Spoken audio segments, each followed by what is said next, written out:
நிலையான புகழுக்குரிய தூய்மை மிகு நற்கருணைக்கு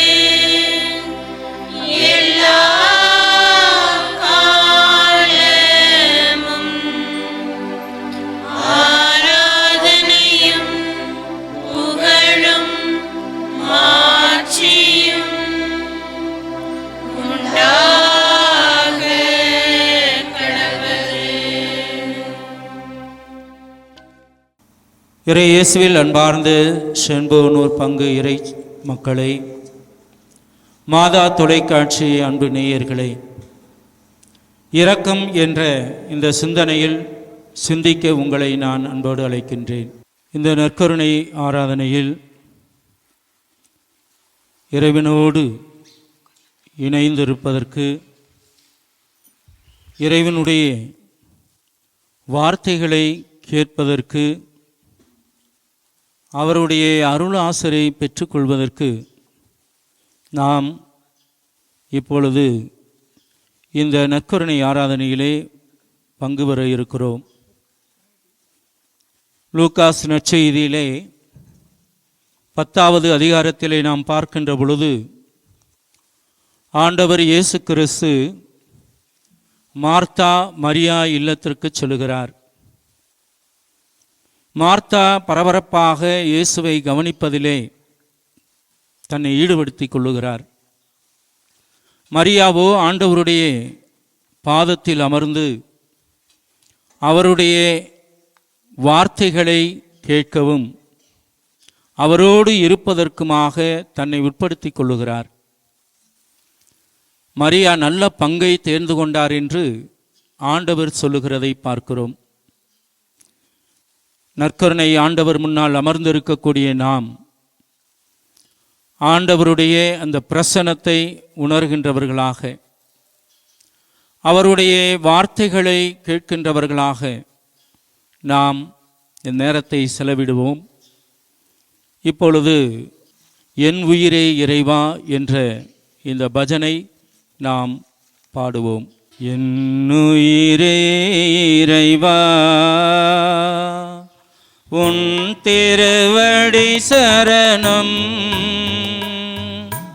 உன் பதம் அமர்ந்து உன் முகம் காண என்னதவம் செய்தேன் நான், என்னதவம் செய்தேன்.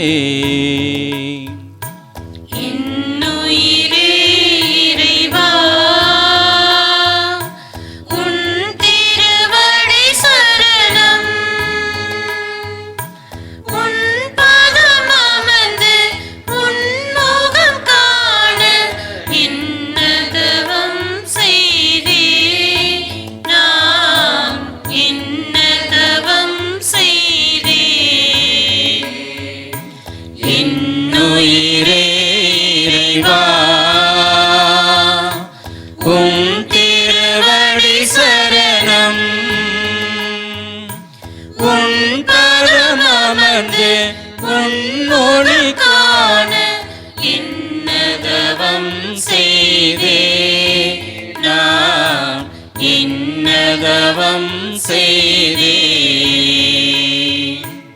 என்னுயிரே இறைவா உன் திருவடி சரணம், உன் பதம் அமர்ந்து உன் மொழி கேட்க என்னதவம் செய்தேன் நான், என்னதவம் செய்தேன்.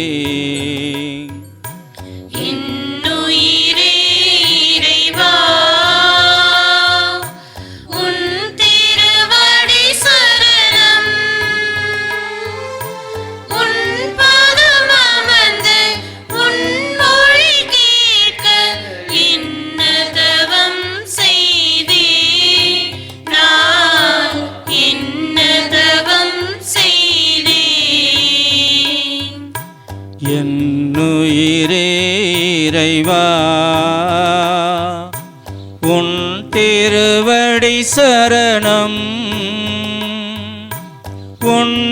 பாதம் அமர்ந்து உன் அன்பை சுவைக்க என்னதவம் செய்தே நான் என்னதவம் செய்தே. இன்னுயிரே இறைவா, உன் திருவடி சரணம். உன் பாதம் அமர்ந்து உன் அன்பை சுவைக்க இன்னதவம் செய்தே நான் இன்னதவம் செய்தே. அன்பார்ந்த சகோதர சகோதரிகளே, நம் ஆண்டவர் இயேசு கிறிஸ்துவனுடைய பாதத்தண்டையில் அமர்ந்திருக்கின்றோம். அவரிடமிருந்து அருள் ஆசீர்வாதங்களை பெறுவதற்கு, சுகம் பெறுவதற்கு, நம்முடைய தேவைகளை எல்லாம் அவரிடமிருந்து பெற்றுக்கொள்வதற்கு நம்முடைய குற்றங்குறைகளை உணர வேண்டும். விவிலியத்திலே ஜெபிப்பது என்று சொன்னாலும், குணம் பெறுவதாக இருந்தாலும்,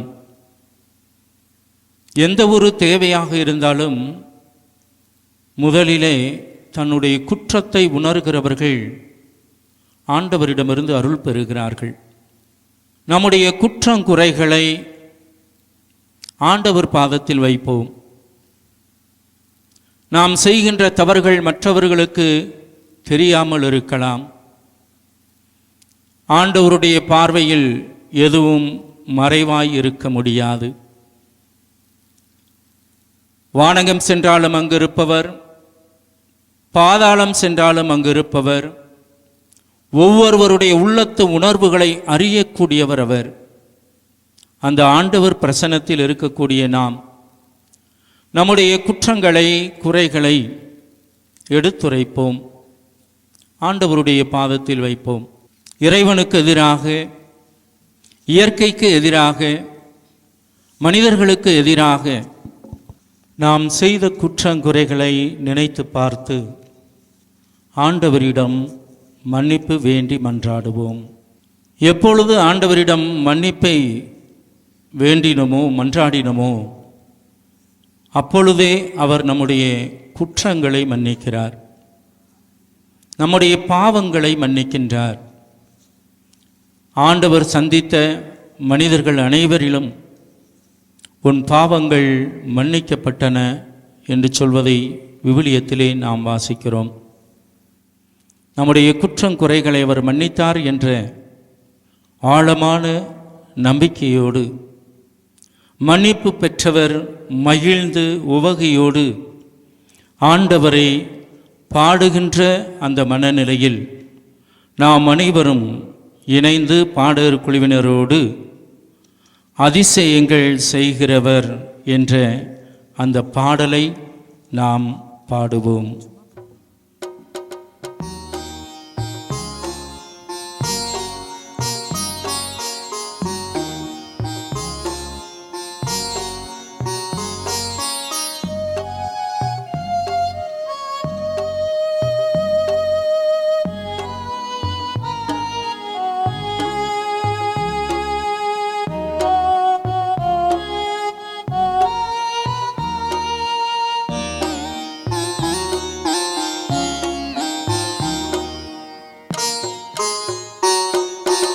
அதிசயங்கள் செய்கிறவர் நம் நடுவில் இருக்கிறார். அற்புதங்கள் செய்கிறவர் என்றும் நமக்குள் வாழ்கிறார்.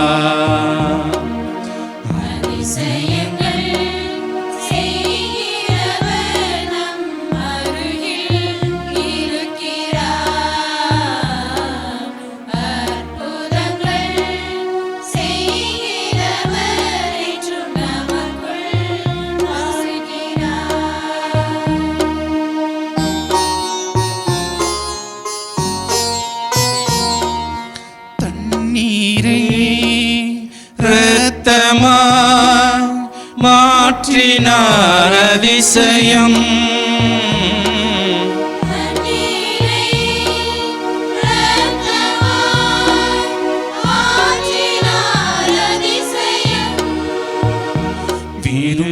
தண்ணீரை திராட்சரசமாய் மாற்றினார் அதிசயம். பெரும் தண்ணீரை திராட்சரசமாய் மாற்றினார் அதிசயம். அதிசயங்கள் செய்கிறவர் நம் நடுவில் இருக்கிறார். அற்புதங்கள் செய்கிறவர் என்றும் நமக்குள் வாழ்கிறார்.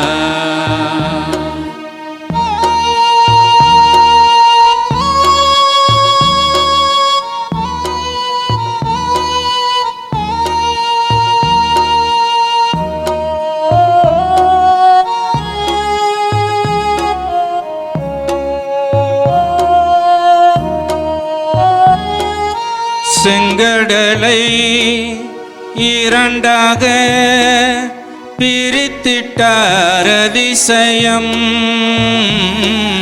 செங்கடலை இரண்டாக பிரித்திட்டார் அதிசயம். புயல் காற்றை தன் ஆணையாலே அடக்கினார் அதிசயம். புயல் காற்றை ஆணையாலே அடக்கினார் அதிசயம். அதிசயங்கள் செய்கிறவர் நம் நடுவில் இருக்கிறார். அற்புதங்கள் செய்கிறவர் என்றும் நமக்குள் வாழ்கிறார்.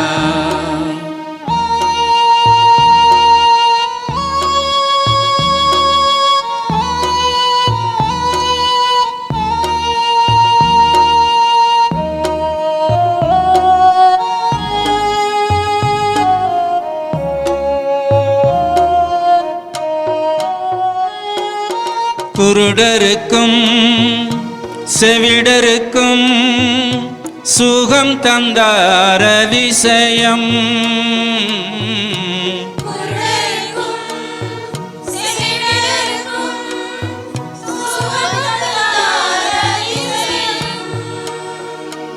ஒரு சொல்லாலே மரித்தோரை எழுப்பினார் அதிசயம். ஒரு சொல்லாலே மரித்தோரை எழுப்பினார் அதிசயம். அதிசயங்கள் செய்கிறவர் நம் நடுவில் இருக்கிறார். அற்புதங்கள் செய்கிறவர் என்றும் நமக்குள் வாழ்கிறார். அதிசயங்கள் செய்கிறவர் என்றும் நடுவில் இருக்கிறார். அற்புதங்கள் செய்கிறவர் என்றும் நமக்குள் வாழ்கிறார். அதிசயங்களையும் அற்புதங்களையும் செய்கின்றவர் நம்மோடு நற்கருணையிலே வீற்றிருக்கிறார். இன்றைய நாளிலே இந்த நற்கருணை ஆராதனையிலே கடவுளுடைய இரக்கத்தை பற்றி நாம் சிந்திக்க இருக்கிறோம். கடவுளுடைய இரக்கம் என்று சொல்லுகின்ற பொழுது கடவுளுடைய பரிவிரக்கம். நான் பேரன்பும் இரக்கமும் கொண்டவன் என்று ஆண்டவர் கூறுகிறார். அந்த இரக்கத்தை பற்றி சிந்திப்பதற்காக இப்பொழுது நாம் இறை வார்த்தைக்கு செவிமடுப்போம். திருத்தூதர் பவுல் எபிரேயருக்கு எழுதிய திருமுகத்திலிருந்து வாசகம். அதிகாரம் 4, இறை திருவசனங்கள் 14 முதல் 16 வரை. வானங்களை கடந்து சென்ற இறைமகனாகிய இயேசுவை நாம் தனி பெரும் தலைமை குருவாக கொண்டுள்ளதால் நாம் அறிக்கையிடுவதை விடாது பற்றிக்கொள்வோமாக. ஏனெனில் நம் தலைமை குரு நம்முடைய வலிவின்மையைக் கண்டு இரக்கம் காட்ட இயலாதவர் அல்ல. மாறாக எல்லா வகையிலும் நம்மைப் போல சோதிக்கப்பட்டவர், எனினும் பாவம் செய்யாதவர். எனவே நாம் இரக்கத்தை பெறவும் ஏற்ற வேளையில் உதவக்கூடிய அருளை கண்டடையவும் அருள் நிறைந்த இறை அரியணையை துணிவுடன் அணுகி செல்வோமாக. ஆண்டவரின் அருள்வாக்கு. இறைவனுக்கு நன்றி. அன்புக்குரியவர்களே, இறைவனுடைய இரக்கத்தை பற்றி சிந்திக்கின்ற இந்த வேளையிலே 3 நிலைகளை நாம் சரியாக உணர்ந்து கொள்ள வேண்டும். ஆண்டவர் போதிக்கின்ற பொழுது ஏராளமான மக்கள் அவருடைய போதனையை கேட்டு இருக்கிறார்கள். அவர்களை அனுப்பி வைக்க போது வழியில் அவர்கள் சோர்ந்து விடுவார்கள் என்பதை உணர்ந்த அவர் அவர்களுக்கு உணவு கொடுக்க சொல்லுகிறார். ஒவ்வொரு மனிதனுடைய உணர்வையும் ஒவ்வொரு மனிதனுடைய தேவையும் அறிந்து தன்னுடைய இரக்கத்தை வெளிப்படுத்துகிறவராக ஆண்டவர் இயேசு இருக்கிறார். எனவே இறைவனுடைய இரக்கத்தை பற்றி சிந்திக்கின்ற பொழுது இறைவன் நம்மீது இரக்கம் காட்டுகிறவராக இருக்கிறார். ஆனால் அதே வேளையில் அந்த இறைவன் நம்மிடமிருந்து எதிர்பார்ப்பது என்ன என்று பார்க்கின்ற பொழுது 2வது பகுதியாக இரக்கச் செயல்களை நாம் செய்ய வேண்டும். மன்னிக்க மறுத்த பணியாளரை பற்றி சொல்லுகின்ற பொழுது, நான் உனக்கு இரக்கம் காட்டியது போல நீயும் உன் உடன் பணியாளருக்கு இரக்கம் காட்டியிருக்க வேண்டும் அல்லவா என்று சொல்வதை நாம் விவிலியத்திலே வாசிக்கிறோம். நல்ல சமாரியன் ஓமையை பற்றி வாசிக்கின்ற பொழுது, உன் அயலான் யார் என்று கேட்டவர்களுக்கு ஆண்டவர் அந்த ஊமையை சொல்கின்ற பொழுது இறுதி பகுதியிலே 37வது வசனத்திலே அடிபட்டு கிடந்தவனுக்கு மருந்திட்டு அவனுக்கு சுகம் கொடுக்கக்கூடிய வகையிலே அவனை தன்னுடைய கழுதையில் ஏற்றிச் சென்று சாவடியில் விட்டுவிட்டு மீண்டும் தேவையானால் பணம் தருகிறேன் என்று சொல்லிவிட்டு செல்லுகிறார். ஆண்டவர் அவர்களிடம் கேள்வியை எழுப்புகிறார். அந்த திருச்சட்ட அறிஞரிடம், இந்த மூவரில் யார் உமக்கு அயலார்? தேவையில் இருந்தவருக்கு இரக்கம் காட்டியவரே என்று அவர் பதில் சொல்லுகிறார். நீரும் போய் அவ்வாறே செய்யும் என்று சொல்வதை பார்க்கிறோம். இறைவன் இரக்க குணமுடையவராக இருக்கிறார் என்பது முதல் நிலை. 2வதாக நாம் சிந்திக்க வேண்டியது இறைவனுடைய அந்த இயல்பை நாம் வெளிப்படுத்த வேண்டும் என்ற செய்தியை கொடுப்பதை பார்க்கிறோம். அதைத்தான் மத்தேயு நற்செய்தி 25வது அதிகாரத்திலே நற்செயல்கள் செய்ய வேண்டும் என்ற காரியத்தை வெளிப்படுத்துகிறார். நல்ல செயல்களை செய்ய வேண்டும். என்ன நல்ல செயல் என்று நாம் அருமையாக பார்க்கிறோம். பசியாயிருந்தேன், உண்ண கொடுத்தீர்கள், தாகமாயிருந்தேன் என்று இதை ஏழைகளுக்கு செய்ய சொல்லுகிறார். அதே போல விருந்து கொடுக்க விரும்புகிறவர்கள் லூக்காஸ் நற்செய்தி 7வது அதிகாரத்திலே பார்க்கின்ற பொழுது ஏழைகளுக்கு, பார்வையற்றவர்களுக்கு, முடவர்களுக்கு இவர்களுக்கு உணவு கொடுங்கள் என்று.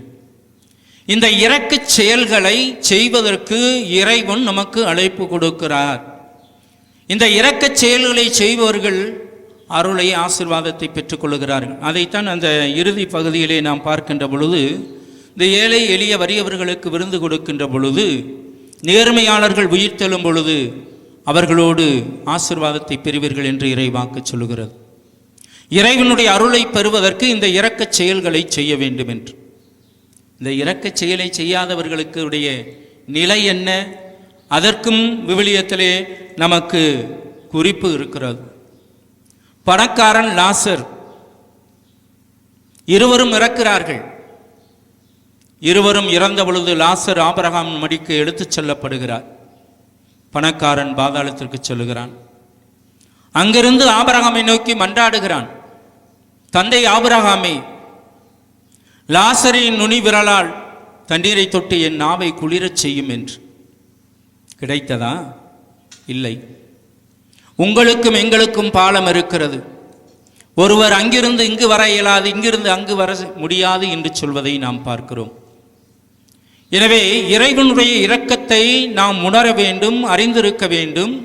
அறிந்த நாம் அந்த இரக்கச் செயல்களை செய்ய வேண்டும் என்று விரும்புகிறான். செய்கிறவர்களுக்கு வாருங்கள் என் தந்தையின் ஆசீர் பெற்றவர்களை என்ற அழைப்பு. செய்ய இயலாதவர்களுக்கு, செய்ய மாட்டேன் என்று சொல்லக்கூடியவர்களுக்கு இறைவனுடைய அந்த அருளை இழக்கின்ற நிலை என்பதை பார்க்கிறோம்.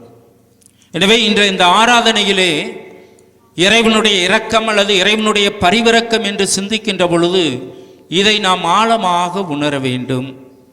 ஆழமாக உணர்ந்து ஆண்டவருடைய அருள் பெறுவதற்கேற்ற ஒரு வாழ்க்கையை வாழ்வதற்கான வரத்தை நாம் இந்த ஆராதனையிலே வேண்டுவோம். இரக்கம் நிறைந்த இயேசுவே என்ற இந்த பாடலை பாடகர்களுக்குள்ளோடு இணைந்து நாம் பாடுவோம்.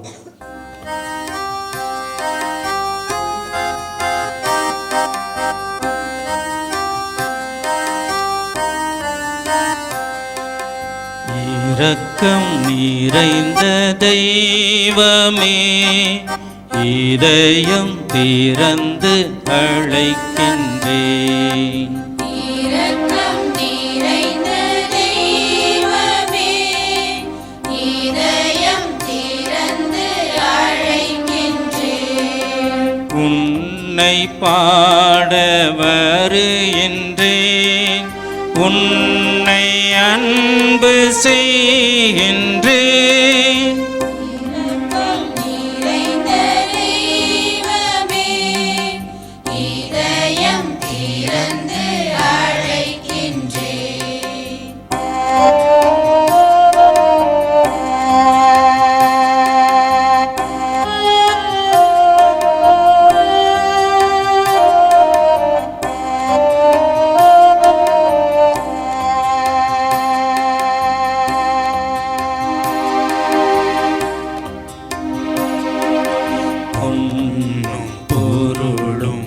எனக்கு இருந்தாலும்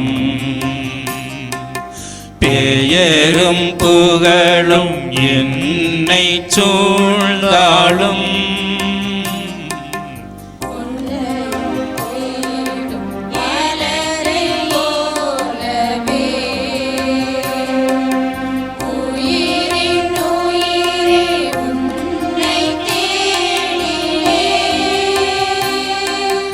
நிலவில்லா வானம் போலவே நீ இல்லா வாழ்வும் வாழ்வில்லை.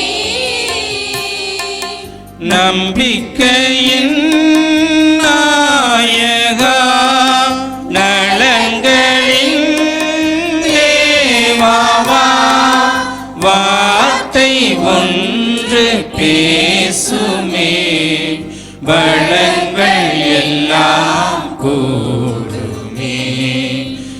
இரக்கம் நிறைந்த தெய்வமே, இதயம் திறந்து அழைக்கின்றேன்.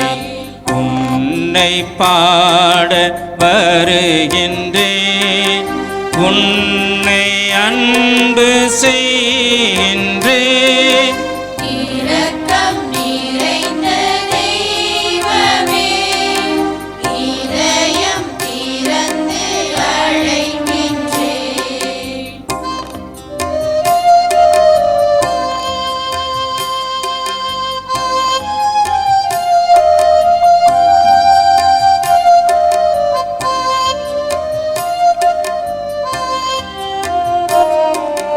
தேடும் உலக செல்வம் நிறைந்தாலும், பதவி பட்டங்கள் உயர்வை தந்தாலும், அலைகள் ஓயா கடலை போலவே, அன்பே உனது அருளை வேண்டினேன். தாயில்லா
ஆண்டவர் உங்களோடு இருப்பாராக.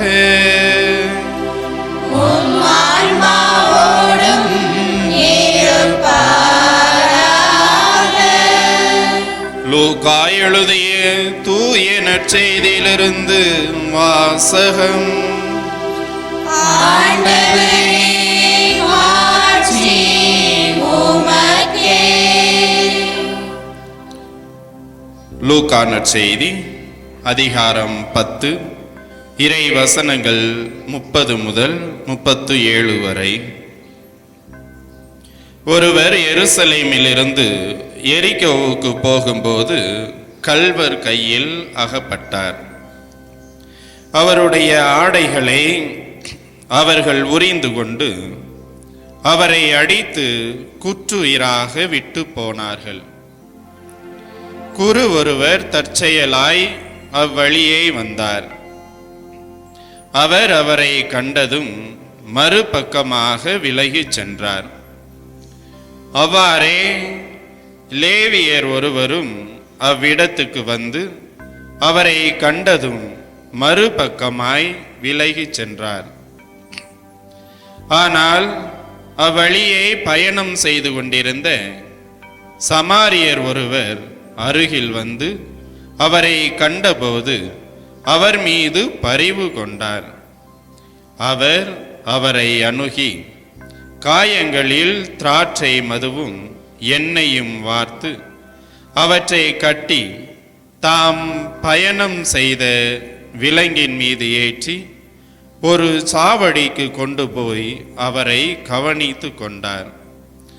மறுநாள் 2 தெனாரியத்தை எடுத்து சாவடி பொறுப்பாளரிடம் கொடுத்து, இவரை கவனித்து கொள்ளும், இதற்கு மேல் செலவானால் நான் திரும்பி வரும்போது உமக்கு தருவேன் என்றார்.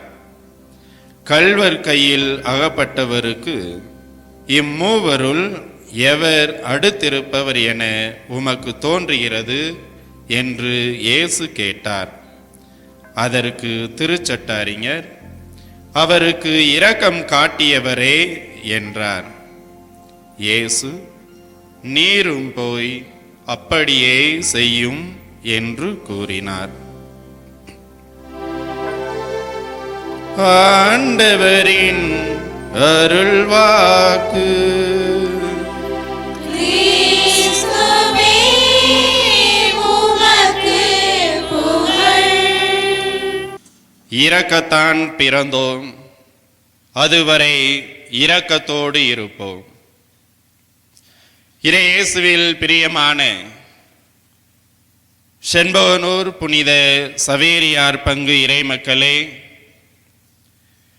மாதா தொலைக்காட்சியின் வழியாக இந்த நற்கருணை ஆராதனையிலே பங்கெடுத்து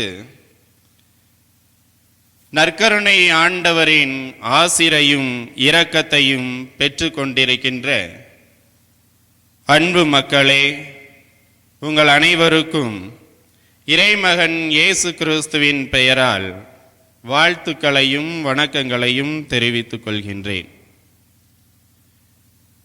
இன்றைய நற்கருணை ஆராதனையின் மைய சிந்தனையாக நாம் இறைவனின் இரக்கத்தை பற்றி சிந்தித்துக் கொண்டிருக்கின்றோம். இரக்கம் என்று எண்ணுகின்ற பொழுது அது எதை நமக்கு குறிக்கிறது என்பதை நாம் முதலிலே எண்ணி பார்க்க வேண்டும். இரக்கம் என்பது ஒரு சமூக உணர்வாகும். பொதுவாக இரக்கம் என்பது மற்றவர்களின் மற்றும் தங்களின் உடல் மன உணர்ச்சிகளை வலிகளை போக்க மக்களை தூண்டுவதாக இருக்கிறது. இரக்கம் என்பது மற்றவர்களின் துன்பத்தின் உணர்ச்சி அம்சங்களின் உணர்திறனாக இருக்கின்றது. இரக்கம் என்பது துன்பத்தை தணிக்கவும் அதை தடுக்கவும் உதவும் வகையில் நம்மை தூண்டுவதாக இருக்கின்றது. இந்த வகையிலே நாம் இரக்கத்தை பற்றி சிந்தித்தோம் என்றால் நம்முடைய திருத்தந்தை அவர்கள் தான் இறை இரக்கத்தின் ஆண்டில் எழுதிய அந்த திருமடலுக்கு இரக்கத்தின் முகம் என்று பெயர் சூட்டுகின்றார். நம் அனைவரையும் படைத்து பாதுகாத்து பராமரித்து வருகின்ற இறைவனை நாம் நேரில் கண்டதில்லை.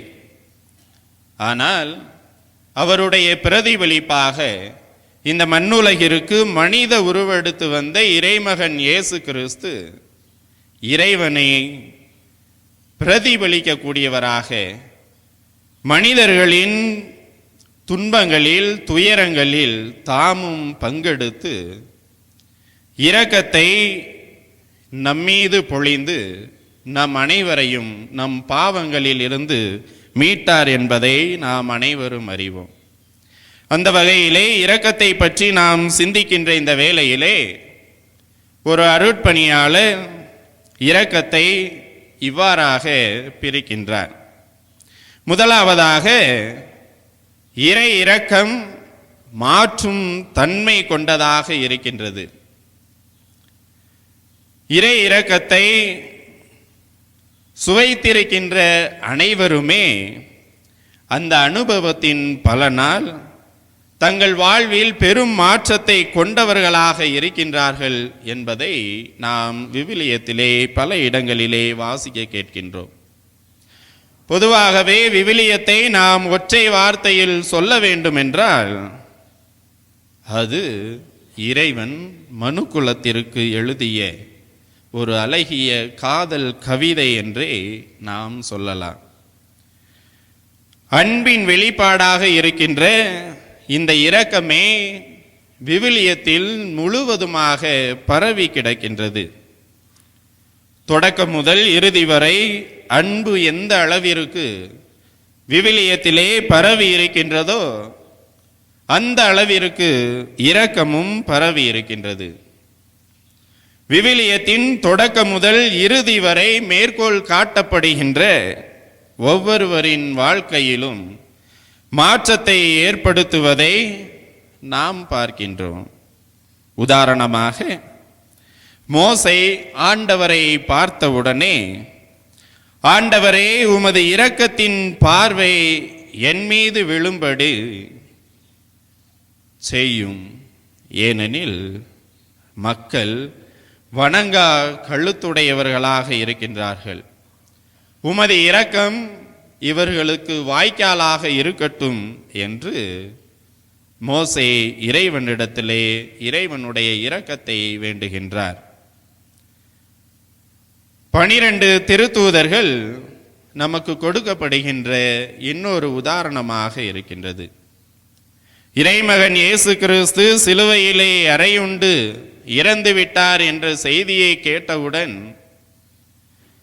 இயேசுவின் சீடர்கள் தங்களை காத்து கொள்வதற்காக ஒவ்வொரு திசையிலும் சிதறி செல்கின்றார்கள். இறைமகன் இயேசு கிறிஸ்துவை ஒருவர் மறுதலிக்கிறார், ஒருவர் காட்டி கொடுக்கின்றார். இறைவனை விட்டு பிரிந்து சென்றாலும் அவர்கள் மீது இரக்கம் கொண்டு அவர்களுக்கு வழங்கிய அந்த திருத்தூதர் என்ற பெயரை அவர் மீண்டும் எடுத்து விடாமல் அந்த பெயரையே அவர்களுக்கு கொடுத்து அவர்களை தன்னுடைய இரக்கத்தின் காரணமாக தான் அவர்கள் மீது செலுத்திய அந்த இரக்கத்தின் பயனாக அவர்களை மீண்டும் ஒன்றிணைத்து தன்னுடைய திருச்சபையை அவர்கள் வழியாக கட்டி எழுப்புகின்றார். இயேசுவில் பிரியமானவர்களே, விவிலியத்திலே நாம் பார்க்கின்ற அடிக்கடி கேள்வியுறுகின்ற மனிதர் சக்கேயு, இவர் தன்னுடைய வாழ்க்கையிலே இறைமகன் இயேசு கிறிஸ்துவை அவருடைய வழியை விட்டுவிட்டு இறைமகன் இயேசு கிறிஸ்துவுக்கு ஒப்பாகாத வாழ்க்கையை வாழ்ந்து பாவ பழியை தன்மீது சுமந்து வாழ்ந்து கொண்டிருக்கின்றார். அப்படிப்பட்டவர் இறைவனுடைய இரக்கத்தை பெறுகின்றார்.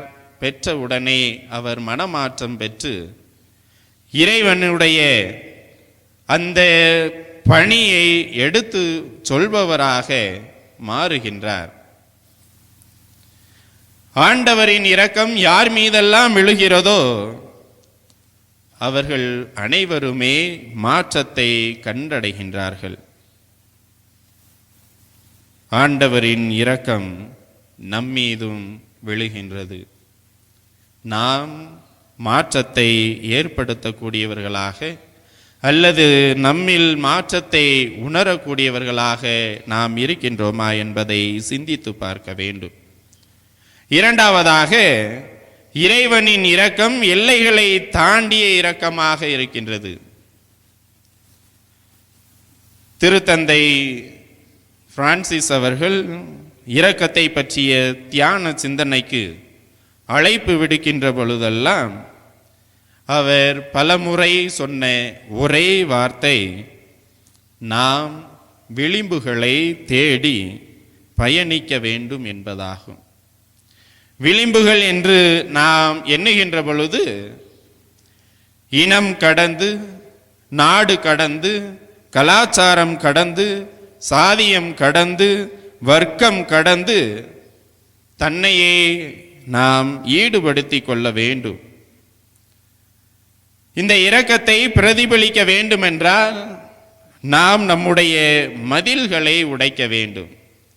பொதுவாகவே மனிதர்களாகிய நாம் மனதிலே நான் இந்த குலத்தை சார்ந்தவன், அவன் அந்த குலத்தை சார்ந்தவன், என்னிடம் இவ்வளவு பணம் இருக்கின்றது, அவனிடத்திலே ஒன்றுமில்லை என்று நமக்குள்ளாகவே நாம் மதில்களை கட்டி வைத்து கொண்டிருக்கின்றோம். அந்த மதில்கள் அனைத்தையுமே நாம் உடைத்து எறிந்துவிட்டு வெளியே வர வேண்டும்.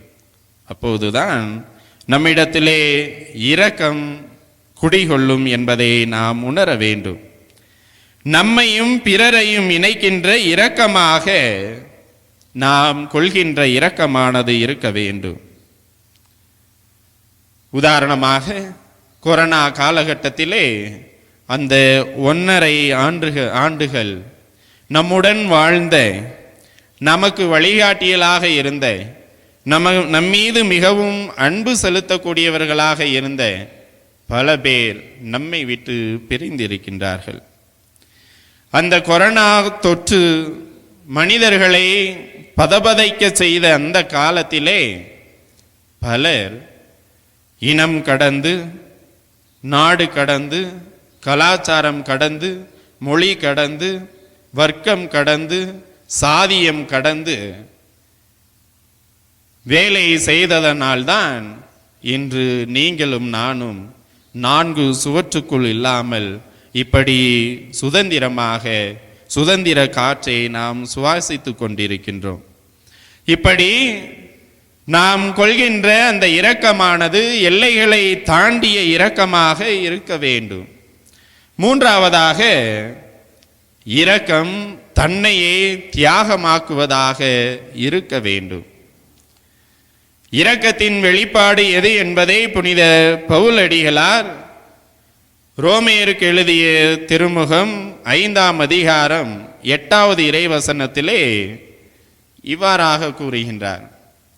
நாம் பாவிகளாய் இருந்தபோது கிறிஸ்து நமக்காக தன் உயிரையை கொடுத்ததன் வழியாக கடவுள் நம்மீது கொண்ட அன்பை வெளிப்படுத்துகின்றார். இறைமகன் இயேசு கிறிஸ்து நம்மீது கொண்ட அந்த இரக்கத்தின் காரணமாக இன்று நீங்களும் நானும் பாவ கரைகளற்ற மனிதர்களாக, பாவமற்ற மனிதர்களாக இந்த மண்ணுலகிலே நாம் வாழ்ந்து கொண்டிருக்கின்றோம். எனவே இரக்கம் கொண்ட மனிதர்கள் அனைவருமே தங்களையே தியாகம் செய்பவர்களாக இருக்க வேண்டும். ஒரு அழகான திருக்குறள் இவ்வாறாக கூறுகின்றது. மண்ணோடு இயந்த மரத்தனையர் கண்ணோடு இயந்து கண்ணோடாதவர். அதாவது ஒருவருக்கு கண் இருந்தும் கூட அந்த கண்ணுக்குரிய அன்பும் இரக்கமும் இல்லாவிட்டால் அவர் மரத்துக்கு ஒப்பானவரே ஆவார். இயேசுவில் பிரியமானவர்களே, நாம் அனைவருமே பல்வேறு விதமான பணிகளில், பல்வேறு விதமான அலுவல்களில் ஈடுபட்டு கொண்டிருப்போம். நாம் உதவுவதற்கு பல்வேறு விதமான நேரங்கள் நமக்கு கிடைத்திருக்கும். நம் கண்ணெதிரே பல பேர் துன்பத்தினால் வாடிக்கொண்டிருப்பார்கள்.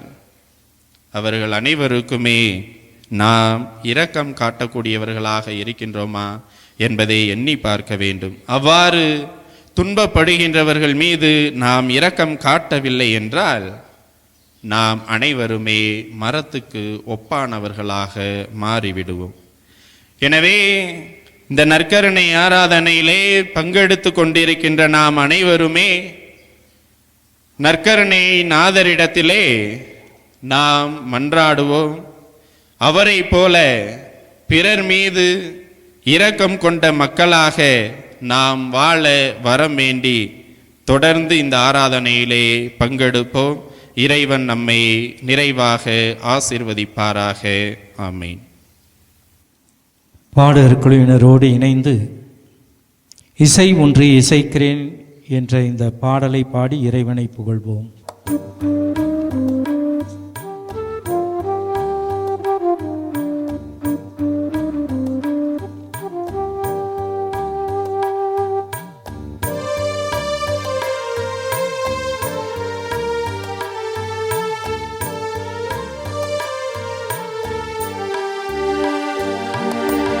இசை ஒன்று இசைக்கின்றேன் இறைவா எளிய குரல்தனிலே. இசை ஒன்று இசைக்கின்றேன் இறைவா எளிய குரல்தனிலே. என் இதய துடிப்புக்களோ என் இசையின் குரலுக்கு தாளங்களே.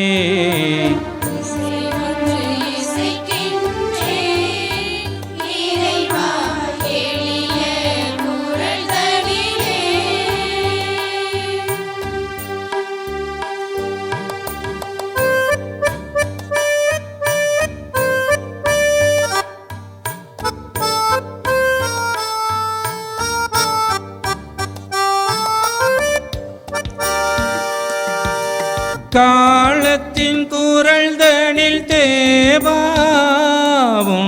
காலடி ஓசை கேட்கின்றது.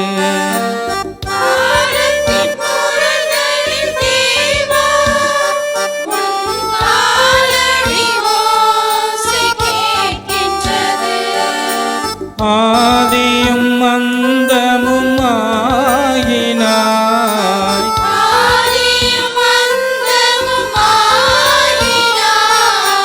மழலையின் சிரிப்பில் முன்னெழில் வதனம் மலர்ந்திடும் மண்ணிலே.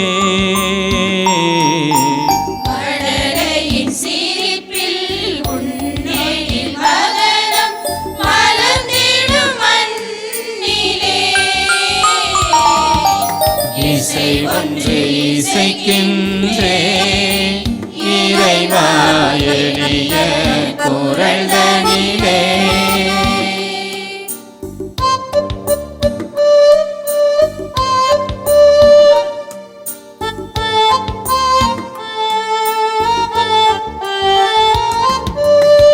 ஏழையின் வியர்வையில் இறைவா உம் சிலுவையின் தியாகம் தொடர்கின்றது.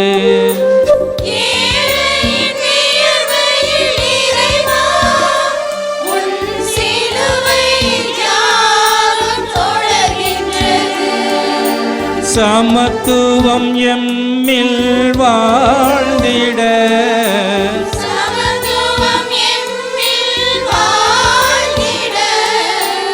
உழைக்கும் கரங்கள் ஒன்றென இணைவது பிடியலின் ஆரம்பம். உழைக்கும் கரங்கள் ஒன்றென இணைவது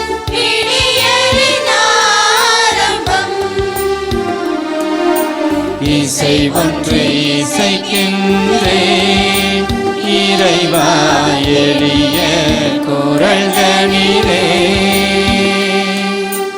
இசை ஒன்று இசைக்கின்றேன். இறைவா எளிய குரல்களிலே என் இதய துடிப்புகளோ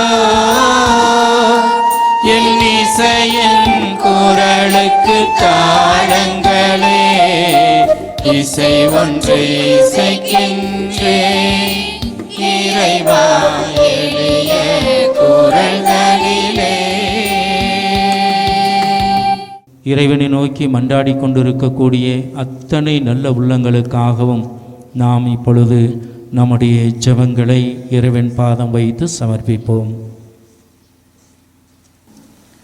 அன்பு தந்தையே இறைவா, உம் திருவுடலாம் திருச்சபையை வழிநடத்தும் திருத்தந்தை, ஆயர்கள், குருக்கள், கன்னியர், துறவரத்தார் மற்றும் பொதுநிலையினர் ஆகியோர் அனைவரையும் உம் பாதம் அர்ப்பணிக்கின்றோம்.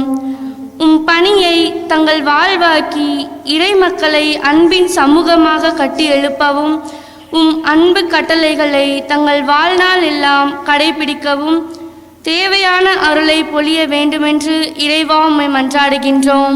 ஆண்டவரே, எங்கள் மன்றாட்டை கேட்டருளும்.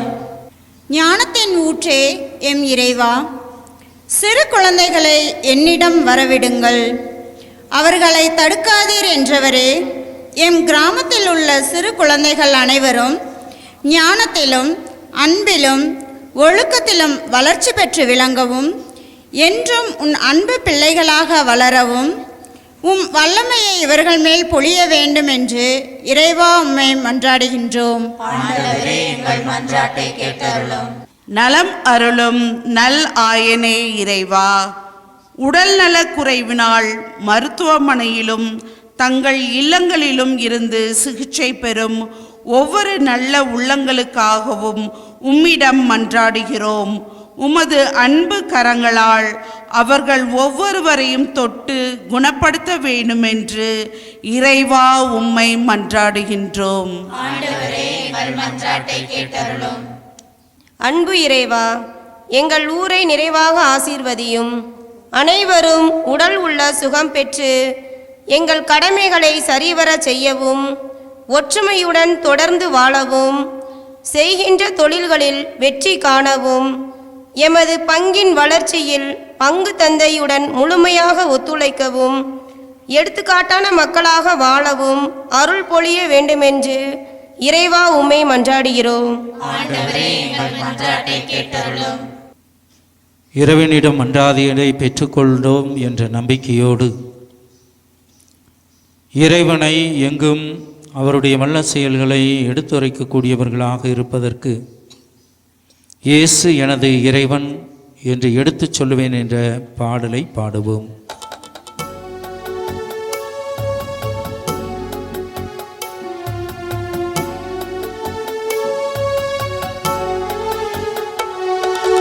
இயேசு எனது இறைவன் என்று எடுத்துச் சொல்லுவேன். ஆசை தீர இயேசு நாமும் பாடி புகழுவேன். இயேசு எனது இறைவன் என்று எடுத்துச் சொல்லுவேன். ஆசை தீர இயேசு நாமம் பாடி புகழுவேன். பாடுவேன் என்னாளிலே, பாடாத ராகங்கள் நான் பாடுவேன்.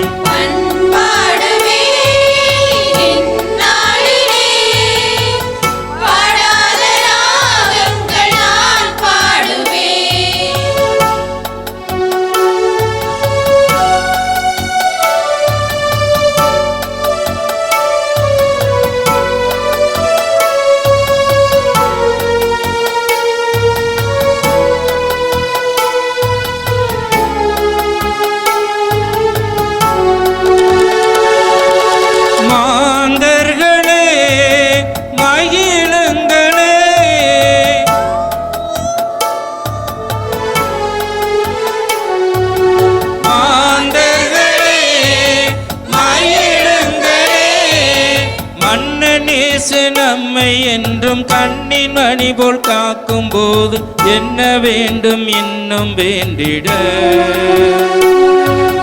மண்ணில் இயேசு நம்மை என்றும் கண்ணின் மணி போல் காக்கும் போது என்ன வேண்டும் இன்னும் வேண்டிட. இயேசு எனது இறைவன் என்று எடுத்து சொல்லுவேன். ஆசை தீர இயேசு நாமம் பாடி புகழுவேன். இயேசு எனது இறைவன் என்று எடுத்து சொல்லுவேன். ஆசை தீர இயேசு நாமம் பாடி புகழுவேன்.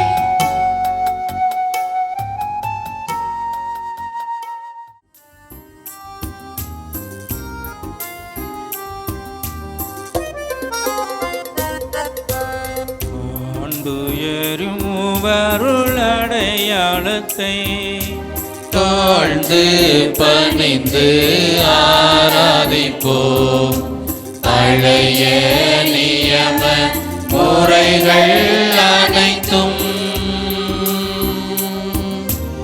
இனி மறைந்து முடிவு பெறுக. புதிய நியம முறைகள் வருக. புலன்களாலே மனித இதனை அறிய இயலா குறையை நீக்க நம்பிக்கையில் உதவி பெறுக.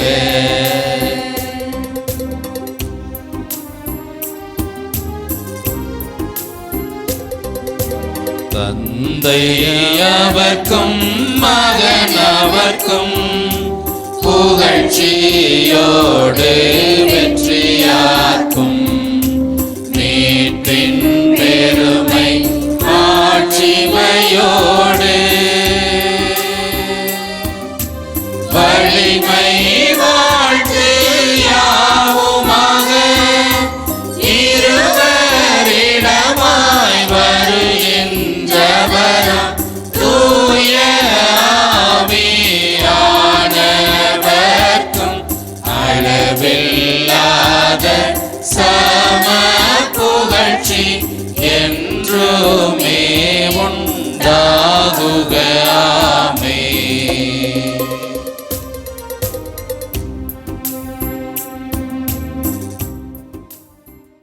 மன்றாடுவோமாக. இறைவா, இந்த வியப்புக்குரிய அருள் அடையாளத்திலே உம்முடைய பாடுகளின் நினைவை எங்களுக்கு விட்டு சென்றி உம் திருவுடல் திரு ரத்தம் ஆகியவற்றின் தூய மறைபொருளை வணங்கும் நாங்கள் உமது மீட்பின் பயனை இடைவிடாமல் தூய்த்துணர்ந்து மகிழ அருள்வீராக. தந்தையாகிய இறைவனோடு தூய ஆவியாரின் ஒன்றிப்பில் இறைவனாய் என்றென்றும் வாழ்ந்து ஆட்சி செய்கின்ற உம்மை மன்றாடுகின்றோம்.